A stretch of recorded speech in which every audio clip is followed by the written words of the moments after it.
Shalom, salam sejahtera bagi kita semua. Selamat berjumpa dalam Renungan Harian Gereja Toraja, edisi Kamis 7 Mei tahun 2026. Kita akan membaca dan merenungkan akan firman Tuhan. Mari kita berdoa. Bapa di surga, kami bersyukur kepadamu atas segala kebaikan-Mu dalam kehidupan kami. Hari-hari kehidupan kami boleh lewati di bawah tuntunan dan pemeliharaan Tuhan. Saat ini kami akan membaca dan merenungkan firman-Mu. Berkati kami Tuhan, agar kami dapat memahami kebenaran firman-Mu ini. Berfirmanlah, kami sudah siap mendengarkannya. Di dalam nama Tuhan kami, Yesus Kristus, kami berdoa. Amin. Saudara-saudara yang dikasihi oleh Yesus Kristus, firman Tuhan yang kita akan baca dan renungkan pada saat ini dipilih dari Lukas pasal 5 ayat 1 sampai ayat yang ke-11. Firman Tuhan berbunyi demikian.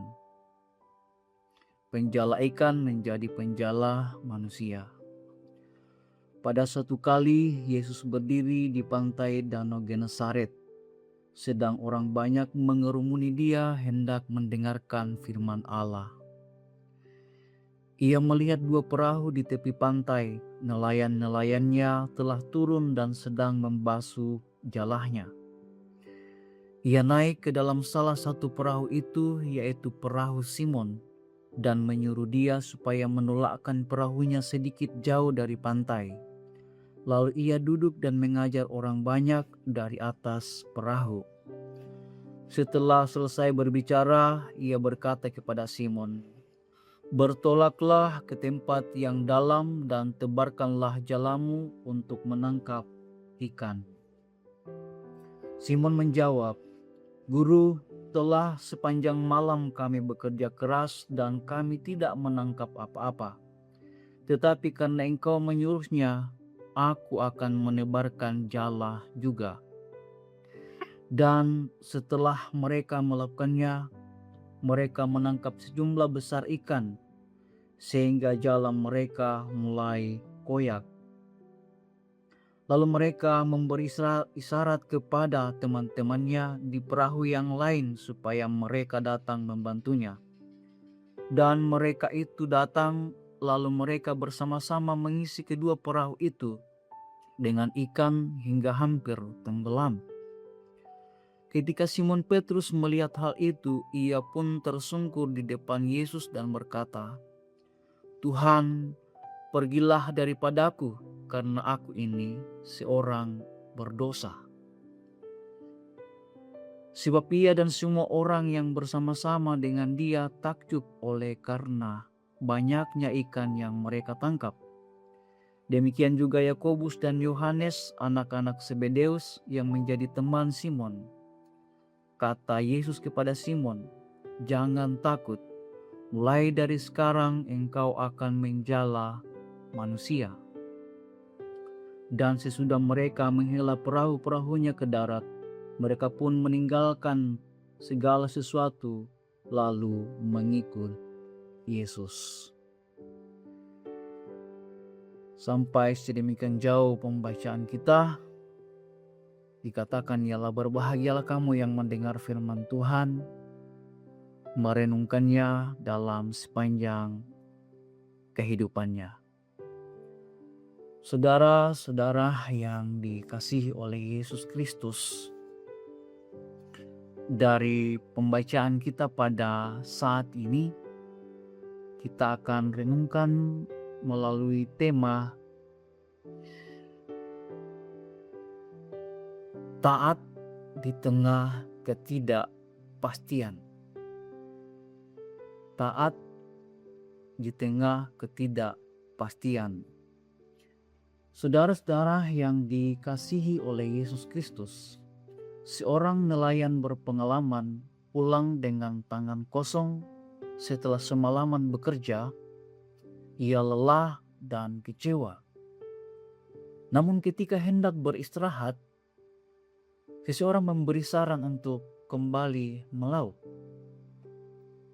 Secara logika, itu tidak masuk di akal.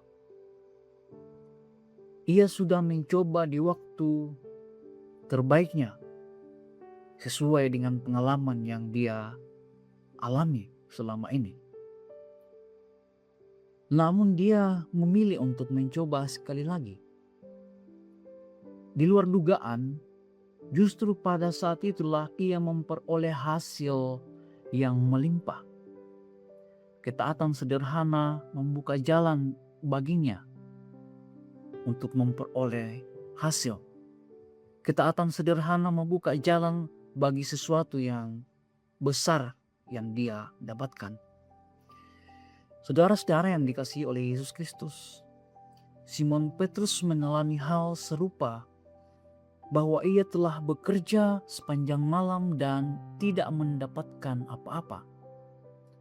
Sebagai nelayan, ia tentu memahami situasi dan waktu terbaik untuk menangkap ikan.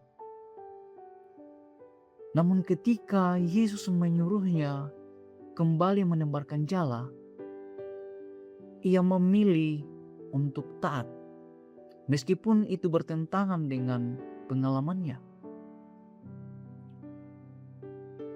Disinilah letak pergumulannya antara logika dan ketaatan. Petrus bisa saja menolak dengan alasan yang masuk akal, tetapi ia berkata, "Karena engkau menyuruhnya, aku akan menebarkan jala." Ketaatan itu akhirnya menghasilkan sesuatu yang luar biasa, bahkan melampaui ekspektasinya. Saudara-saudara yang dikasihi oleh Yesus Kristus, dalam menjalani kehidupan kita sering berada di posisi Petrus.